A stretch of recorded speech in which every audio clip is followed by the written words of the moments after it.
Социальная и материальная незащищенность, психологическая незрелость, значительная зависимость от чужого мнения, а также юношеский максимализм – это лишь некоторые причины, из-за которых молодежь может легко поддаться экстремизму. Как не стать марионеткой в руках вербовщиков и не позволить манипулировать собой – вот чему учат собравшихся. Сегодня мы пытаемся, вот именно на наших встречах, мы пытаемся осветить вопрос с разных сторон, а также дать ребятам тот выбор, что мы хотим им показать, что выбор всегда есть, и чтобы этот выбор он был правильный. И приводим в пример, конечно, и наших знаменитых спортсменов, которые действительно, они и намаз совершают, и участвуют в общественной жизни Ингушетии. От сегодняшней молодежи зависит будущее целого народа и последующего поколения. Но терроризм и экстремизм, подобно болезни, стремительно поглощают неокрепшие умы, вербуя молодых людей в свои ряды. Причем манипулируют ими, чаще всего используя искаженные религиозные убеждения. Даут Дидик в этом плане всегда осторожен. Как признается юноша, ответы на интересующие его вопросы он всегда старается искать только у знающих людей. Я пытаюсь обращаться к своим родителям, а если родители не знают, я обращаюсь к имаму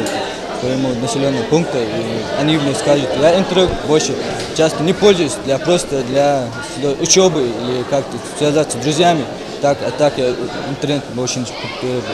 Терроризм – угроза многоплановая, методы борьбы с ним тоже разные, только цель одна – не допустить подверженность молодежи к разным криминогенным и антисоциальным группам. Проводя такой цикл профилактических мероприятий, Комитет по делам молодежи стремится не только проинформировать подрастающее поколение, а также завлечь их к активной социальной жизни того же самого ведомства, ведь альтернативу можно найти всегда. Мы предлагаем, ребят, вот все то, что время, которое у вас есть, и вроде бы вы не заняты, допустим, да, свободное от учебы время и так далее, используйте его, пожалуйста, с пользой для общества.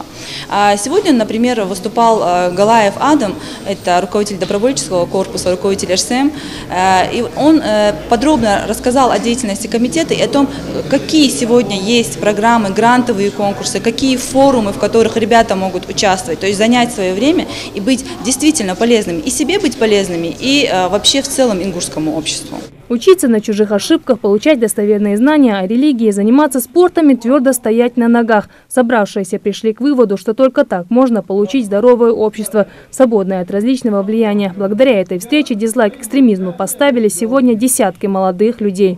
Эти мероприятия их нужно проводить, а источником этих самых экстремистских движений, скажем так, является в большинстве интернет. То есть это социальные сети, в которых мы узнаем много ненужного и сбиваемся с нужного пути.